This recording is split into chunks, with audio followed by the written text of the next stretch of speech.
오죽하면 그랬겠냐, 아프니까 환자다, 이런 얘기는 좀 안 했으면 좋겠습니다. 이런 생각을 토대로 뭐 가명이나 이런 건 안 했으면 좋겠습니다.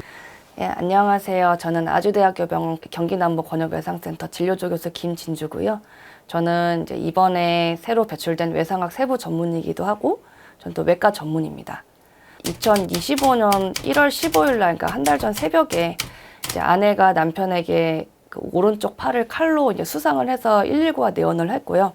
베드사이드에서 봉합을 하기는 좀 어려워서 수술방에서 이제 응급수술을 해서 환자를 치료하고 나왔는데, 이제 마침 가해자인 남편이 좀 엉뚱하게 병원에 내원을 한 상태였습니다. 그래서 어쨌든 의료진은 보호자 설명에 대한 의무가 있기 때문에 가해자와 가해자의 누나에게 제한적인 정보로 설명을 하고 있었는데, 이제 거기에 불만을 품은 이제 가해자가 이제 욕설과 폭행을 했던 사건이 있었고요.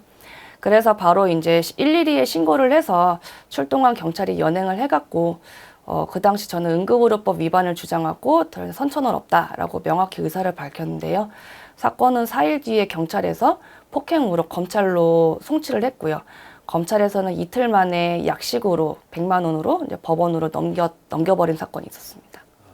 그 사건이 있고 나서 경찰이 수갑을 채워서 연행을 해갔는데요. 한 3, 4일 뒤에 병동으로 환자 남편이 보호자 관련 면담을 원한다는 전화가 와서 제가 그거는 거부를 했습니다. 그래서 언제든 다시 찾아올 수 있다라는 생각이 들기는 했었거든요. 그래서 사실 좀 무서웠습니다. 무서웠고, 그래서 이거를 그러면 신변보호 요청을 해야 될까라고 생각을 했었는데, 절차도 사실 잘 모르겠고, 당시는 이슈가 되던 시점이 아니었기 때문에 이거를 정말 해줄까라는 의심도 좀 들었고요. 그래서 저희 병원 이제 총무팀하고 좀 상의를 해봐서 더 이상 이제 외래에서 그 환자를 보지 않는 걸로 종결을 했고, 설마 여기까지는 안 오겠지라는 생각으로 그냥 지내고 있습니다. 결론부터 말씀드리면, 민원을 제기하고 언론을 통해 공론화를 시키지 않았다라면 묻혀버리지 않았을까라고 생각이 듭니다. 가해자 처리에 문제가 있던 서부경찰서에서는 뭐 이전에 이제 국민신문고에 제보를 했으니 그 내용은 파악하고 있었겠지만, 이제 언론에 기사가 뜨고 나니 좀 그제서야 경찰에서 연락이 오기 시작했는데요. 서부경찰서에서는 여러 차례 사과를 하면서 지역경찰 전원에게 이 사례를 공유하겠다. 그리고 관련자는 청문회후에 이제 징계 예정이다라는 약속을 했고요. 응급의료법 위반이 아닌 단순 폭행으로 검찰에 송치했던 경기남부경찰서에서는 이제 추가 송치 절차를 진행을 했습니다. 병원에 그 남부경찰서 형사님 두 분이 직접 오셔서 설명을 해주셨는데요. 4일 만에 피해자 추가 조사 없이 이제 검찰로 송치시킨 거에 대해서는 경기 남부경찰서가 담당하는 사건이 너무 많다 보니 이제 좀 그렇게 되었다, 미안하다라고 사과를 하셨고요.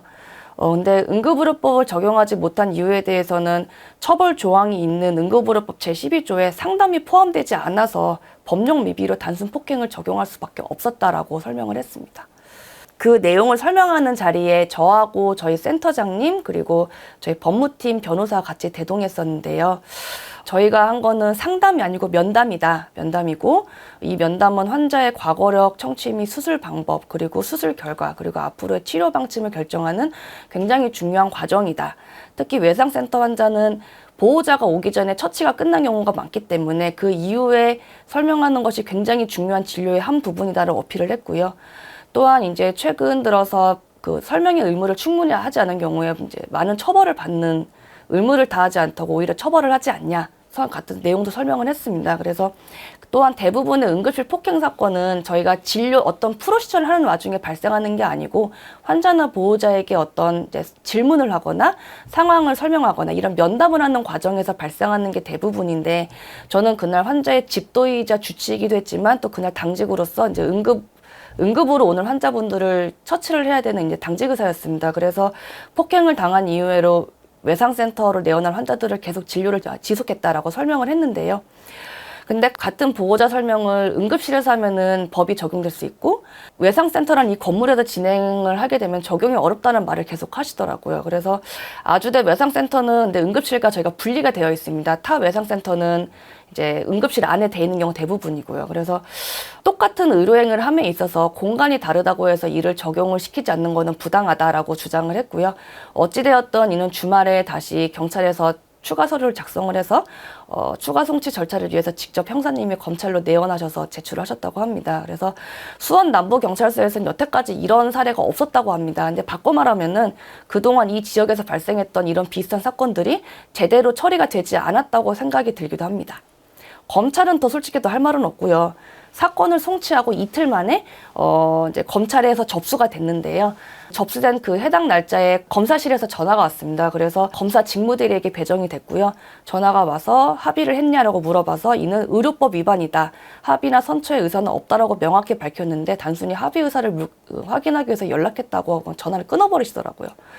그래서 다음날 이제 구약식 100만 원으로 법원으로 넘어갔고요. 그 결정이 요즘은 카카오톡으로 옵니다. 그래서 SNS로 본 이후에 바로 인터넷으로 그날 새벽에 검찰에 진정서를 냈는데 이 진정서도 설 연휴가 지나고 다 반려가 된 상태입니다.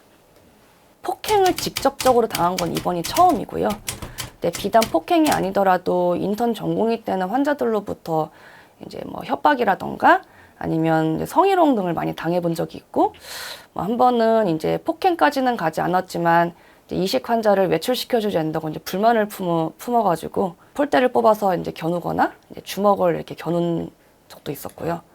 그다음 최근에는 이것도 제 환자인데 작년에 저희 외상센터 중환자실에서 환자 한 분이 집에 보내주지 않는다고 갑자기 침대에서 일어나서 그 수액거리를 뽑아서 간호사를 폭행을 하고 CRRT하고 인공호흡기를 넘어뜨려서 파손시킨 사건이 있었습니다. 그래서 그때도 제가 집에서 나와서 이제 환자를 바로 경찰서로 퇴원시킨 적도 있었고요.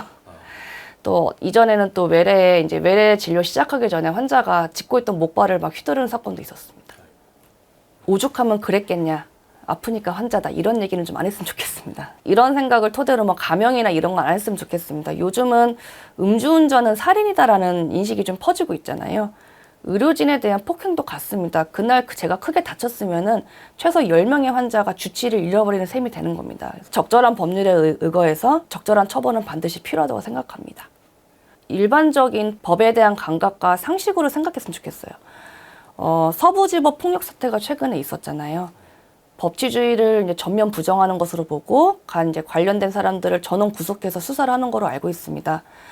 근데 병원에서의 폭력이나 이런 위력에 대한 행위 자체는 이제 인간의 가장 근본적인 기본권이고 헌법상 보장되는 모든 기본권들의 전제가 되는 생명권을 부정하는 행위와 같다라고 봅니다.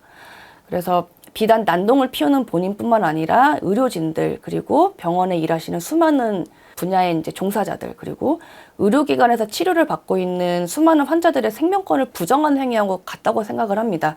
단지 차이점은 여러 명이 한 장소에서 이제 폭행을 했느냐 아니면은 동시자발적으로 한두 명이 하고 있냐 이거밖에 차이가 없는 것 같습니다. 그래서 응급의료기관은 어찌 보면은 환자들의 생명권을 지켜주기 위한 최후의 보루 같은 곳이기 때문에 이러한 점을 좀 유념해서 가능한 좀 원칙에 의거해서 처벌을 하고 이를 널리 알려주셨으면 좋겠습니다. 보통 이제 의사나 간호사, 구급대원 뭐 이런 단어들은 굉장히 이 사람들은 강하다. 어떤 역경도 이겨낸다. 코로나 이후에도 이런 좀 이미지가 많이 강해진 건 사실이지만 실제로 그 종사자들의 절반 이상은 여성이고요. 누군가의 부모일 수도 있고 자식일 수도 있고 친구일 수도 있고 형제 자매일 수도 있습니다. 그래서 이러한 점들을 한번 좀 유념해서 조금만 더 이성적으로 생각을 해주시면 정말 감사하겠습니다. 장관님, 환자 네. 보호자에게 설명하는 내용이나 과정은 진료에 포함이 됩니까? 안 됩니까? 진료에 포함된다고 생각이 듭니다. 그렇죠? 제재를 강하게 하는 것보다는 예방을 하는 것이 더 중요하기 때문에 예방과 관련된 대책도 만들도록 하겠습니다. 그 설명 과정도 환자 진료의 일부라는 그 보건복지부 수장의 멘트는 정말로 감사했습니다. 근데 예방 대책이 대체 뭘까요? 왜냐하면은 주치자나 어떤 범법자를 병원으로 들어오지 못하게 했을 때 환자의 상태가 악화된다면은 자극적인 기사를 원하는 언론에서는 주치자나 범죄자는 치료받을 권리도 없냐라는 식으로 아니면 의사들 인권만 중요한가라는 등 어떤 의사들에게 원색적인 비난을 하는 기사를 많이 쓸 거고요. 법원은 진료 거부 및 어떤 이런 악결과에 대해서 분명히 의료진을 처벌하는 판결을 내릴 것 같습니다. 근데 의료진들은 보통 이제 이런 유니폼이나 얇은 수술복만 입고 여기저기 바쁘게 다닙니다. 그래서 뭐 긴급 상황에 누르는 벨을 수백 개를 설치해도 소용이 없어요. 그리고 아니면은 법원이나 검찰청 입구처럼 소지품 검사를 마친 뭐 환자나 보호자만 응급실로 들어오게 해주실 것도 아니잖아요. 예방 대책을 제대로 하려면은 결국에는 반대하는 사람들을 설득한 뒤에 제대로 된 법 개정이 필요하고 인식 전환을 위해서 홍보도 필요하고 물적, 인적 자원 확보를 위해서는 결국에는 많은 예산을 써야 됩니다. 그게 아닌 뭐 호신용품 몇 개 더 사주고 배를 설치를 하고 병원에 인증평가를 빌미로 이제 보안요를 더 고용해라, 폭행방지 매뉴얼을 만들어라, 이런 것만 계속 강요하고 명령만 하는 거는요, 보건복지부에서 손을 안 대고 코 풀겠다는 생각으로 일종의 립 서비스라고밖에 생각이 되지 않습니다. 전북 익산의 한 병원 응급실에서 40대 남성이 근무 중이던 의사를 무차별 폭행하는 사건이 발생했습니다. 반바지 차림의 남성이 의사를 주먹으로 때립니다. 사실 응급의료법 위반 적용 시에 주치자 심신미약에 대한 감형이 없어진 것만 제외하면 그때나 지금은 달라진 건 없습니다. 그래서 법률이 있으면 뭐 하나요? 제대로 적용도 안 하는데요. 그래서 아직까지는 응급실이나 외상센터에는 수많은 주치자나 범죄자가 내어나고 있고 저도 종종 범죄자를 치료하는 경우가 많습니다. 그래서 최근에 정식 재판을 요청하는 탄원서를 교수협회가 주축이 돼서 이제 탄원서를 저희가 구글 폼으로 서명을 받았는데요. 이틀 만에 약 3,200명이 서명을 해주셨습니다. 굉장히 감사한 일이죠. 그 중에는 일반 시민도 꽤 계셨습니다. 이는 오랫동안 비슷한 논의가 계속돼 왔지만 그동안 바뀌지 않았던 것에 대한 사람들의 어떤 허탈감이나 아니면 분노 이런 것들에 표현된 게 아닌가 싶습니다. 제재를 강하게 하는 것보다는 예방을 하는 것이 더 중요하기 때문에 예방과 관련된 대책도 만들도록 하겠습니다. 일단은 처벌이 중요한 것 같고요. 그래도 우선적으로는 애매하게 해석될 수 있는 법들을 보완을 해야 됩니다. 사실 외상 영역에서는 좀 많이 애매한 면이 있습니다. 그래서 환자 내원 직후 시행하는 응급수술 자체는 지혈을 목적으로 하는 외상 소생술 과정의 일부입니다. 이 환자가 수술을 마치고 중환자실로 가더라도 아직 응급의료에 관한 법률 제2조의 생명의 위험에서 회복하거나 심신상의 위해가 제거되기 전까지의 과정이 끝나지 않는 경우가 굉장히 많습니다. 이런 경우 제가 보호자에게 폭행을 당하면 어떤 법률을 적용할지도 선례가 없습니다. 외상센터는 응급의료 법률로 지정된 기관이고요. 외상센터 의사는 응급의료 종사자에 해당됩니다. 하지만 제 경우는 응급실 내부가 아닌 독립된 건물의 외상센터에서 발생한 일이기 때문에 해당 법률이 적용되지 않은 탓도 있습니다. 비단 외상센터가 아니더라도 응급진료가 행해지는 모든 장소, 그러니까 응급수술하고 있는 수술실이라던가 응급실 밖에 위치한 검사실, 심지어 병원 복도에서도 이러한 폭행 등의 사건이 일어나게 되면은 동일한 법률을 적용할 수 있도록 개정이 필요하고요. 보안요원의 역할도 굉장히 중요합니다. 저도 기사가 뜨고 나서 몇 개의 댓글을 읽어봤는데 대부분이 보안요원은 뭐하냐 이런 내용들 많았습니다. 근데 보안요원은 사실은 의료진은 아니지만 외상센터는 응급실에서 굉장히 중요한 인력입니다. 근데 대부분의 병원 보안요원은 법적으로 보호받을 수 있는 청원 경찰이 아니고 대부분이 경비법을 적용받기 때문에 폭행에 대한 제압이 불가능합니다. 제압하는 즉시 폭행으로 개인 대 개인으로 맞고소를 당하는 것이 현실입니다. 그럼 폭행이 벌어지고 있는 현장에서는 뭐하러 하냐? 저희 대신 맞아주는 것밖에 딱히 해줄 것이 없습니다. 실제로 저희도 여기서 환자나 보호자에게 구타를 당한 보안 요원들의 진료를 한 적이 꽤 많습니다. 그래서 되게 감사하기도 하고 죄송합니다. 저 같은 경우는 여자라서 특히 더 많이 의지하는 부분이 있습니다. 요즘은 가벼운 신체 접촉만 있어도 이제 폭행이라고 얘기를 하잖아요. 근데 보안 요원이 그런 역할을 수행하다 보면은 이제 폭행이라고밖에 얘기를 할 수 없는, 그러니까 가벼운 접촉이나 이런 게 발생할 수 있고 어쩌면 위해를 가할 수밖에 없는 순간에 필연적으로 발생할 수밖에 없습니다. 그러면은 그 순간 업무 수행이 정당하다고 하다면은 이에 대한 이제 폭행이나 상해 등을 면책해주는 조항이 반드시 필요하고요. 또한 응급의료기관에 근무하는 시점에서라도 의료진하고 동일하게 응급의료법으로 이분들을 보호해주셨으면 합니다. 일단은 제가 할 수 있는 방법으로 낼 수 있는 목소리는 다 내보고 싶은 생각입니다. 제가 이렇게 공론화를 시키고 서명을 받을 때 굉장히 많은 선생님들과 교수님들 연락을 주셨는데 본인들이 이제 겪었던 폭행 사건을 다 하나씩 말씀해 주시는데 저는 거의 명함도 못 내밀 수준의 그런 내용도 굉장히 많았어요. 보호자가 수술 결과에 마음이 안 들었는지 이렇게 무기명으로 칼을 외래로 택배를 보낸 적도 있었고 굉장히 많았는데 그렇다면 이분들이 그러면 여태까지 뭐 하다가 지금에서야 이렇게 하실까라고 생각을 할 수도 있잖아요. 근데 이분들도 여태까지 그게 부당하다고 생각하고 여러 번 이제 항의도 하고 분명히 그렇게 했겠지만 이게 분명히 받아들이지 않고 묵살되고 너무 가벼운 처벌에 끝나고 하다 보니까 지쳐서 할 수가 없었던 거였거든요. 그래서 저는 제가 할 수 있는 방법으로 가능한 여러 가지로 목소리를 내보려고 하고요. 가장 이상적인 거는 저희가 탄원한 대로 법원에서 이거를 약식 기소가 아니고 정식 재판으로 돌려서 검찰에 이제 공소장 변경을 응급의료법 위반으로 바꿔달라라고 해서 진행을 하는 것이 저는 가장 맞는 절차라고 생각하고 제가 가장 원하는 절차이기도 합니다. 물론 그때 만약에 법원에서 요구하신다면은 가해자가 있어서 좀 이제 두려울 수 있긴 하지만 필요하다면은 가서 증언도 하고 제가 할 수 있는 건 다 할 생각입니다.